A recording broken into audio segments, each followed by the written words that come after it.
MSc maths com है और इसके अलावा एमफिल किया हुआ मैंने। मेरा 12 से 15 साल का एक्सपीरियंस है मीडिया। रात का खाना लेके आता हूँ तो सुबह का नहीं होता, तो मेहनत मैं करता हूँ सारा दिन, रेडी खींचता हूँ, कभी मैंने एक ईंट नहीं उठाई। बिस्मिल्लाहिर्रहमानिर्रहीम। सबसे पहले मैं आप सबका शुक्रिया अदा करूंगा कि आप लोग मेरी वीडियो देखते हैं, उनको लाइक करते हैं। मेरी कोशिश होती है कि नई से नई चीज़ आपको दिखाऊं। तो इसके हवाले से भी मेरी बहुत सी वीडियो आ रही है। जो आज की वीडियो है ये सबसे ख़ास है। उसकी वजह ये है कि मेरा एक दोस्त है जिनका नाम अली रज़ा है। कोरोना से पहले माशाल्लाह उनका बड़ा अच्छा एक सेटअप था। इसके अलावा उन्होंने एमफिल किया हुआ है। बाकी हम उनकी ज़ुबानी भी सुनेंगे। और इसके अलावा उनके बहुत अच्छे बरकत मार्केट में बड़े लेवल पे कॉल सेंटर था। जब कोरोना आया तो उसकी वजह से हालात ख़राब हो गए, सबके हुए, सबको मालूम है। तो लेकिन वो दिल बर्दाश्त नहीं हुए, उनका कारोबार में लॉस हुआ, नुकसान हुआ, उन्होंने हिम्मत नहीं हारी और माशाल्लाह अपनी हिम्मत को बरकरार रखा और उन्होंने शर्म नहीं की, क्योंकि कहते हैं कि मेहनत में कोई शर्म नहीं है। उन्होंने अपना सेटअप तैयार किया एक छोटे से पैमाने पे परांठे बनाने का, और वो आज अल्लाह पाक ने उनको अपनी एक दुकान दे दी जिसमें बैठ के वो अपने लेवल पे काम कर रहे हैं, और जिसमें फूड पांडा और बहुत से लोग दूर दूर से आके उनके ये यहाँ परांठे खाते हैं। आज इनसे हम बात करेंगे, इनसे पूछेंगे कि इनकी तालीम के बारे में पूछेंगे, इनकी ज़िंदगी में पूछेंगे, और ये पूछेंगे कि ये कौन कौन से यहाँ पे परांठे बना रहे हैं। आइए चल के इनसे मुलाकात करते हैं।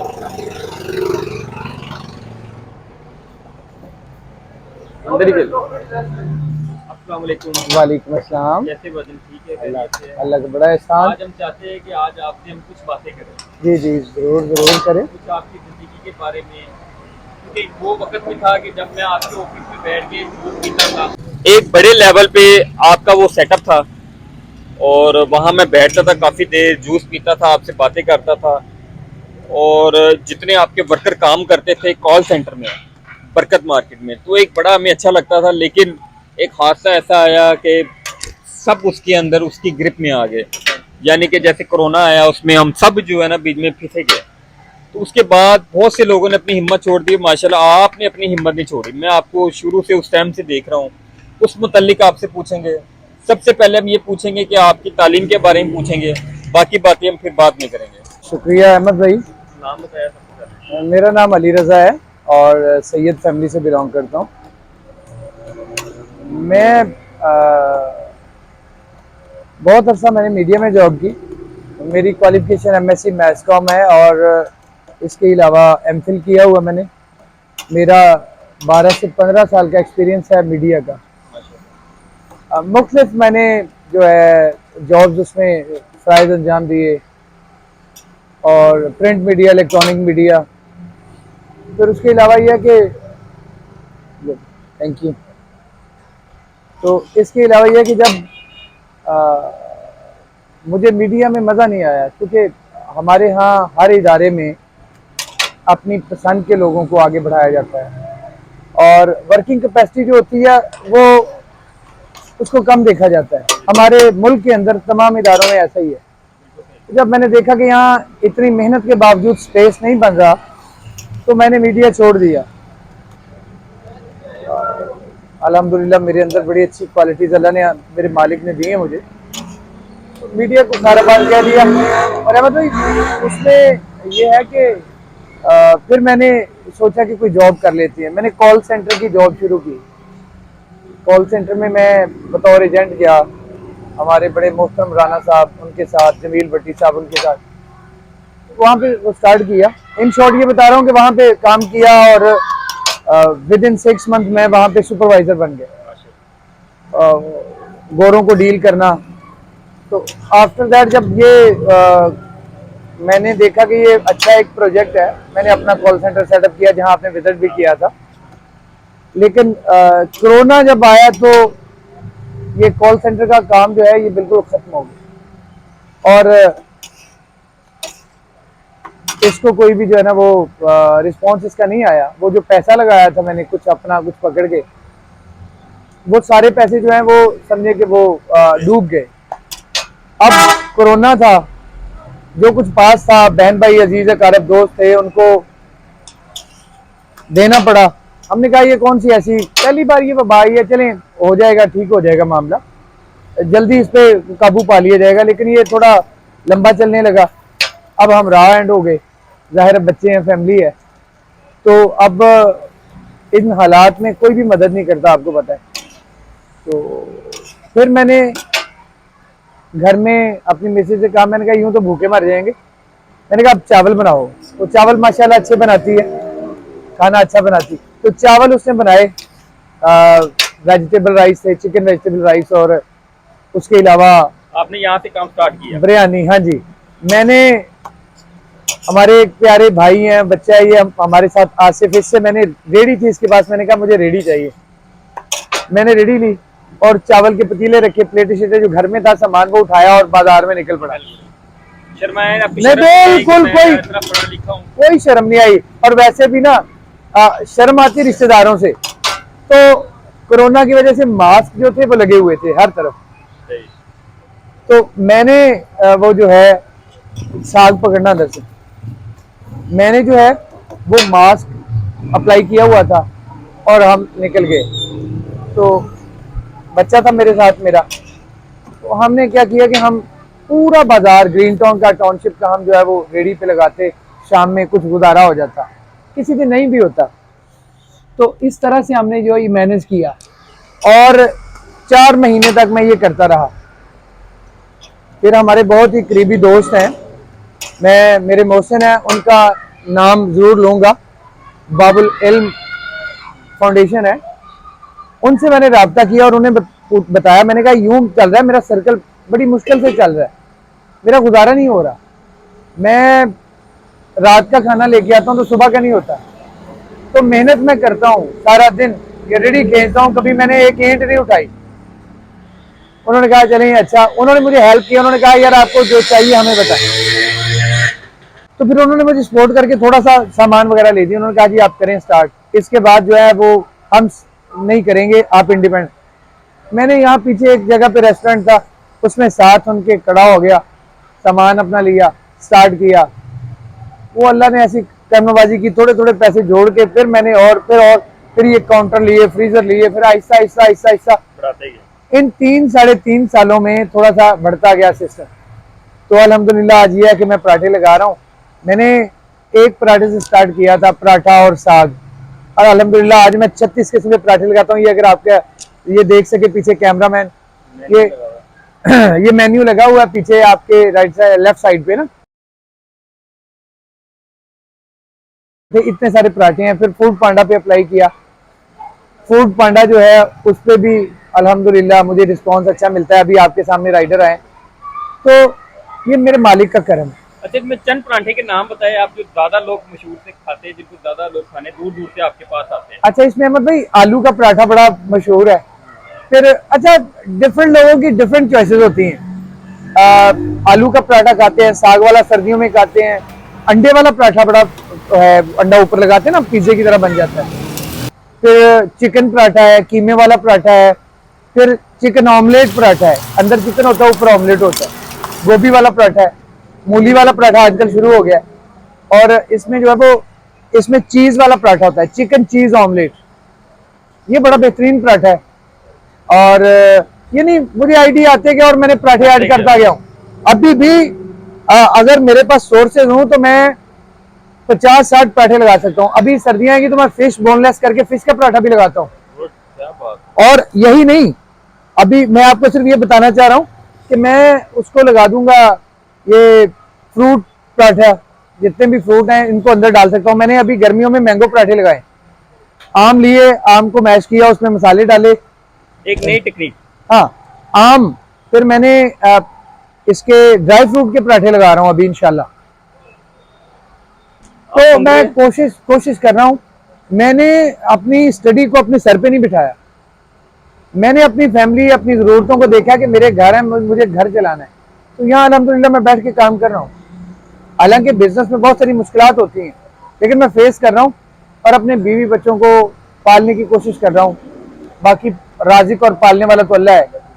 तो मैं ये समझता हूँ कि मोहम्मद अहले बैत मोहम्मद के सदके अल्लाह ने मुझ पे करम किया कि मुझे हिम्मत दी है, मुझे ताकत दी है। मेरी एज जो है वो 43 है, लेकिन इस वक्त लोग मुझे ये, मैंने वो दाढ़ी बढ़ा, ये सारा कुछ मैंने कभी वो किया नहीं, तो लगता है ऐसे जैसे मैं मोर देन 50 ईयर्स हूँ। वो वाइट दाढ़ी हो हाँ, तो लोग मुझे बाबा जी कहते, मुझे बड़ा अच्छा लगता है। हालांकि मेरी बेगम मेरे से लड़ाई करती है, मेरे बच्चे लड़ाई करते हैं कि आपने क्या अपने आप का हुलिया बना लिया। आपको पता ही, आप थे, क्लीन शेव था और बड़ा सूटेड बूटेड, ये वो जॉब के लिहाज से। अब ये जॉब ऐसी है, इसमें मैं वो नहीं बन रहा, तो यहाँ पे कर रहा हूँ। तो अहमद भाई, मैं ये समझता हूँ कि मेरे पास सोर्सेज हूँ तो मैं एक बड़ा अच्छा सेटअप बना सकता हूँ, आगे बढ़ सकते हैं, हाँ, इससे भी ज्यादा अच्छे नई चीजें आप लोगों को खिला सकता हूँ मैं। और अल्हम्दुलिल्लाह इसका रिस्पांस भी अच्छा आएगा और मेरी घर गृहस्थी भी अच्छी चलेगी। अच्छा, एक चीज और पूछूंगा, इसमें आपके घर वालों का कितना साथ है, आपकी वाइफ का कितना साथ है, बहुत साथ, मेरी वाइफ का, मेरे बच्चों ने मुझे बहुत सपोर्ट किया है और मेरी सबसे ज्यादा इसमें मेरी वाइफ की सपोर्ट है। अगर वो मुझे सपोर्ट ना करती तो मैं यहाँ तक कभी ना आता। ये अल्लाह पाक को उसको सेहत तंदुरुस्ती दे, जिंदगी दे। ये मेरी वाइफ का, ये समझ लें कि मेरे से ज्यादा उसका हाथ है। अगर वो मुझे सपोर्ट ना करती, लोगों ने जैसे हमें छोड़ दिया था और लोगों ने, अजीजो अकारब ने। क्या नाम है तेरा? शयान। कौन सी क्लास में? 1 क्लास में। बाबा को तो आप देखने आया है।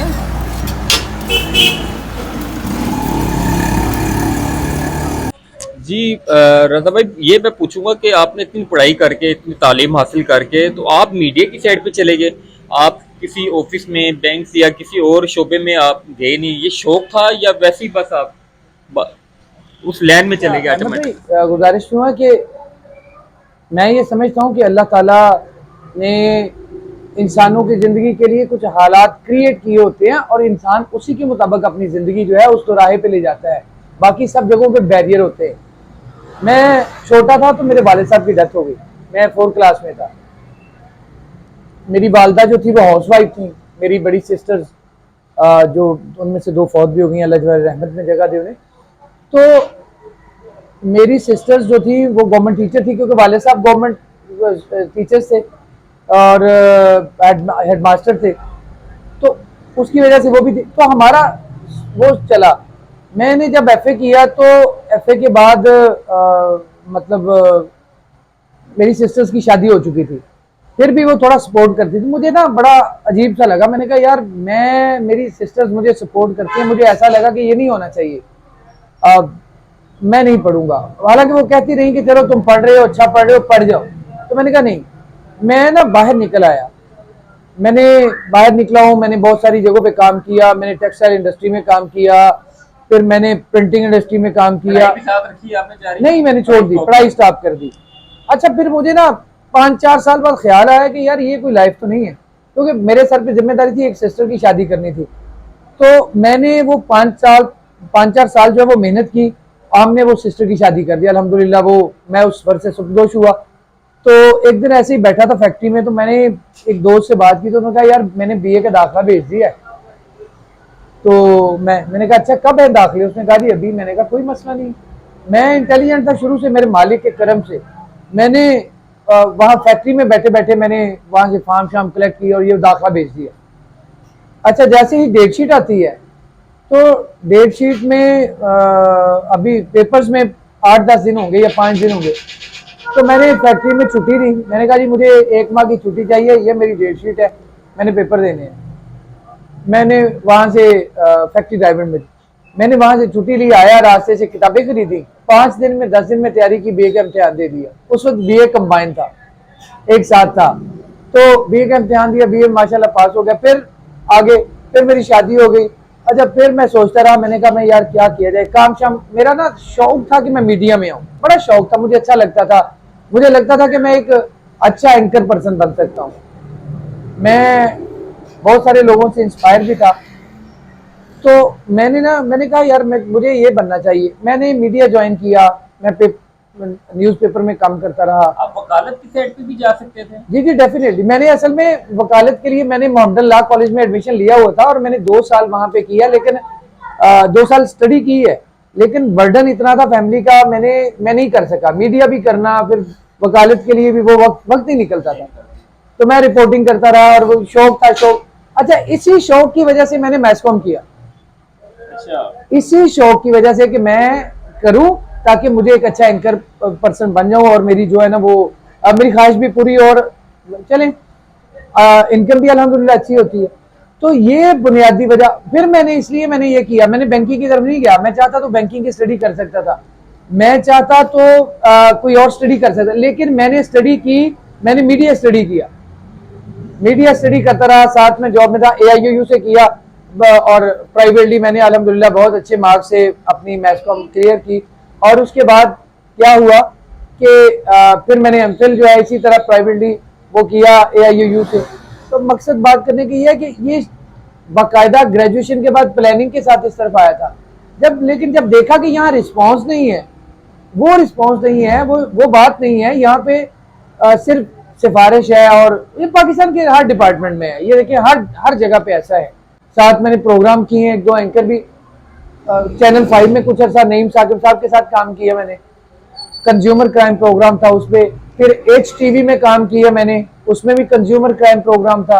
मैंने काफी सारा काम किया। अच्छा, मैं ऐसी चीज पूछी, ऐसा वक्त आपके ऊपर आया हो जब आप पूरे परेशान हो गए, आपके पास कोई सिस्टम ना हो, तो उस टाइम आपकी क्या सिचुएशन थी या क्या आपकी पोजीशन थी जब आपको कोई जराया नजर नहीं आ रहा था, कुछ काम, तो वक्त ऐसा इन सालों में, इन लम्हात में आपके पास आया होगा कि आपको समझ नहीं आया कि आप क्या करें? जी, आपकी क्या सिचुएशन थी, क्या आपके हालात थे? अहमद भाई, जब ये कोरोना पीरियड आ गया, मेरा ऑफिस बंद हो गया, 2 माह मैंने बंद ऑफिस का किराया दिया, पैसे पहले लगा चुका था, तो मैं सख्त परेशान था। जो कुछ थोड़ी जमा पूंजी थी मेरे पास वो लग गई, वो मैंने अपने इज्जा करब, देखिए एक इंसान के अंदर दिल होता है ना, मैंने अपने जो गरीब अजीज थे, जो रिश्तेदार थे, दोस्त थे, मैंने उनकी मदद की। मैंने कहा इंशाल्लाह ये वक्त चला जाएगा, ये भी नहीं रहेगा। लेकिन जब मैंने देखा कि मेरे पास कुछ भी नहीं है, आप अंदाजा करें, मेरे पास अगले दिन खाने के लिए पैसे नहीं थे। ऐसा वक्त कल मैं क्या करूंगा, कल क्या करूंगा, मेरे पास कल के लिए पैसे नहीं थे, कल के लिए खाना नहीं था, कल के लिए इवन आटा नहीं था घर में। तो मेरी वाइफ और मैं परेशान थे, तो मैं बड़ा परेशान हुआ। मैंने मालिक क्या करूं, मैंने अल्लाह से गुफ्तगू की, मैंने कहा अल्लाह राह खोल दे। मैंने कहा तुझे तेरा वास्ता है, सदका पंचतन पाक के, रास्ता खोल दे जो तेरे प्यारे हैं। मैंने दुआएं मांगी, मैंने किसी तरफ नहीं देखा। और फिर मेरे जहन में ख्याल आया। अच्छा, एक आखिरी सवाल आपसे करूंगा मैं, ये जो हमारे देखने वाले व्यूअर्स हैं इनके लिए, खसूसी मैं इनके लिए मैसेज देने आया हूँ कि ऐसे भी होते हैं जो हिम्मत नहीं हारते, इतनी तालीम हासिल करके भी तो आज आप देख रहे हैं कि परांठे बना रहे हैं और पसीना निकल रहा है और उसमें भी कोई शर्म नहीं। तो आखिरी सवाल करूँगा हमारे देखने वालों के लिए कि आप कोई मैसेज अच्छा इनको देना चाहे तो, ताकि इनको भी इल्म में इनकी इजाफा हो। मैं सिर्फ मैसेज ये देना चाहता हूँ, चलता रहा चलता रहा चलता रहा चलता रहा, कभी कम कभी ज्यादा। और ये भी हुआ कि मेरे सारे चावल नहीं बिके, आधे चावल बच गए, वो मैंने बच्चों को खिलाए, मोहल्लेदारों को बांट दिए। मैंने कहा अल्लाह तू अब करम करने वाला है, कल के लिए तू बंदोबस्त कर दी। मैंने हिम्मत नहीं हारी, मैं 6 माह तक रेडी लगाता रहा हूँ। और उसके बाद मैंने एक दिन मैं बैठा था कि मेरा इत्काद है ना, मेरा अपना इत्काद है, मैं नजफ की तरफ मुँह करके बैठा। मैंने कहा या अली मुश्किलें हल कर दे मेरी। मैं इतना अच्छा नहीं हूँ कि मैं डायरेक्ट अपने अल्लाह से मांग लूँ, उसका करम है मुझ पे अभी तक। लेकिन मैंने यकीन करें, मैं खड़ा हो गया छत पे जाके, मैंने नजफ की तरफ मुंह करके मैं कहा या अली मेरी मदद करें, या अली मुझे मेरी सिफारिश कर दे, वहाँ मेरे लिए आसानियाँ पैदा करवा दे। यकीन करें तब ये बाबुल इल्म से आया। अच्छा, फिर बस वैसे ही मैंने ये शुरू किया। जैसे ही मैंने ये शुरू किया तो आगे आहिस्ता आहिस्ता आहिस्ता आहिस्ता, ये मैसेज है मेरा, तो आहिस्ता आहिस्ता मेरे घर के हालात अच्छे हो गए। मेरे घर में 6 महीने में वही जो बच के आती थी बिरयानी या चाइनीज़ चावल, वो खाते थे। लेकिन जैसे जैसे मैं चलता रहा तो अल्हम्दुलिल्लाह मेरे घर के निज़ाम ठीक होते गए। मेरा घर रेंट पे है, मैं घर का रेंट पे कर रहा हूँ, दुकान का रेंट पे कर रहा हूँ। मैंने 50,000 का फ्रीज़र लिया, मैंने 50,000 का मोबाइल लिया, मैंने ये काउंटर लिया जिसकी इस वक्त कास्ट 40,000 है। मैंने इसके अलावा बहुत सारे बर्तन लिए, क्रॉकरी ली। मेरा निज़ाम चल रहा है अल्हम्दुलिल्लाह। लेकिन उस नहज, क्योंकि बच्चे भी पढ़ते हैं, तो जैसा होना चाहिए रिज़ल्ट वो अभी नहीं है। मुझे यकीन है, मैं इससे जुड़ा हुआ हूँ, पिछले 3 साल से जुड़ा हूँ, और मुझे यकीन है कि जैसे ही अल्लाह ने मेरा बाजू पकड़ा, मुझे सोर्सेज मिले, मुझे पैसा मिला, मैं इसको इतना ग्रो कर लूँगा कि मेरे अलावा 10 खानदान और यहाँ से पलेंगे इंशाल्लाह। तो बस एक है कि आपने रुकना नहीं है, आपने परेशान नहीं होना है, आपने अपना ख्वाब चेंज नहीं करना, अपना मकसद चेंज नहीं करना, आप रास्ता चेंज कर लें, मकसद वही रखें। आप रास्ता दूसरा देख लें, अगर आप कामयाबी हो रही है ये कर लें वो, लेकिन मकसद वही रखें। आखिरी सवाल करना था, लेकिन एक चीज़ मैंने और जो अपनी नज़रों से देखी मैंने कि यहाँ कुछ मांगने के लिए आता है, एक बुजुर्ग को आया मांगने के लिए, आपने उसको बैठाया, उसको आपने पराठा खिलाया, ये भी कामयाबी के राज। देखिए मैं आपको सिर्फ ये बताता हूँ कि नबी पाक सल्लल्लाहु अलैहि वसल्लम से पूछा गया कि कोई बेहतरीन काम हमें बता दें, जो है वो बेहतरीन काम हमें बता दें, जो बड़े अच्छे जिनके अमाल जो ऐसे बताएं जो बड़े मकबूल हों, जो बड़े भारी हों। आपने फरमाया सलाम करना और खाना खिलाना। चूँकि हमारा खाने का काम है तो कोई ज़रूरतमंद शुरू से लेके कोई, जब मैं रेडी लगाता था कोई ज़रूरतमंद लगता था मुझे मांगने आता था, या कोई लगता था कमज़ोर है, दूसरा रेडी वाला देखता था कि यार इसका आज काम नहीं हो रहा, मैं उसको खाना खिला देता था शुरू से ही मेरी, क्योंकि इससे खैर व बरकत आती है, तकसीम से बढ़ता है, ज़रब से नहीं, इसमें तकसीम से बढ़ता है। जी अपनी इस शॉप का अपना एड्रेस आप उसको बताएं, ताकि जो ये हमारी वीडियो देखे आपके हाथ में पराठा खाना चाहे तो वो आपके पास यहाँ बआसानी तरीके से पहुँचे। ठीक है, अच्छा इसमें मैं अहमद भाई बहुत शुक्रिया, आपने मुझे आपने इसका भी मौका दिया। मैं अपने व्यूअर्स को ये बताना चाहूँगा कि मेरे पास अल्हम्दुलिल्लाह सारा मटेरियल जो है वो घर जैसा बना हुआ मटेरियल है, और बड़ा बेहतरीन आटा तक जो है वो घर का है, मतलब फैंसी आटा यूज़ नहीं करता, मैदा वगैरह मैं यूज़ नहीं करता हूँ। इसमें तमाम का तमाम मटेरियल घर का और घर के मसाले हैं, जो मेरे बच्चे खा सकते हैं, मेरे पास वही है सब कुछ। और अल्हम्दुलिल्लाह मैं चूँकि एक पढ़ा लिखा आदमी हूँ, मीडियम वक्त गुजारा है, तो मुझे पता है कि हाइजीन क्या होता है, सेहत बख्श क्या है आपके लिए। तो हम ग्रीन टाउन में हैं, पुलिस स्टाफ पे ये हमारी दुकान है। तो आप अगर इसमें 8-7 किलोमीटर के अंदर है तो चमन पराठा के नाम से आप मंगवा सकते हैं, और अगर आप यहाँ आके खाना है तो मोस्ट वेलकम। मैं यहाँ पे घर का अच्छा खाना बेहतरीन, कहीं भी कोई प्रॉब्लम नहीं होगा, तो यहाँ ज़रूर आएँ। अपनी ऐप भी आपकी थी उसकी फूड पांडा की ऐप भी, फूड पांडा जी, फूड पांडा में चमन पराठा के नाम से हम अवेलेबल है। लो व्यूअर्स, आपने जैसे सुन लिया भाईजान सैयद रज़ा भाई की सारी बातें आपको हमने आज सुनाई, उनकी ज़िंदगी के बारे में, वो लम्हात जिस लम्हात में उनके पास कुछ भी नहीं था, अल्लाह को याद किया और मेहनत में शर्म नहीं की, और आज इस मुकाम पे माशाल्लाह वो पहुंच चुके हैं। अल्लाह इनको और आगे लेके जाए। और इसके अलावा इनका जो फूड पांडा में आप चमन पराठे के नाम से देखेंगे, इनकी ऐप आ जाएगी, उसमें आप वहाँ पे भी मंगा सकते हैं। और ग्रीन टाउन पुलिस स्टाफ के ऊपर ही इनकी ये शॉप है, इसका नाम भी चमन टिक्का शॉप भी है और चमन पराठा भी है, दोनों इसी नाम से है। तो आप यहाँ आए, शाजी के नाम से ये मशहूर है, यहाँ आके खाएँ और खा के ख़ुद बताएं कि आपको इनके पराठे हाथ के कैसे लगे। इसके साथ मुझे इजाज़त है, अहमद अली शिबली हूँ, अल्लाह।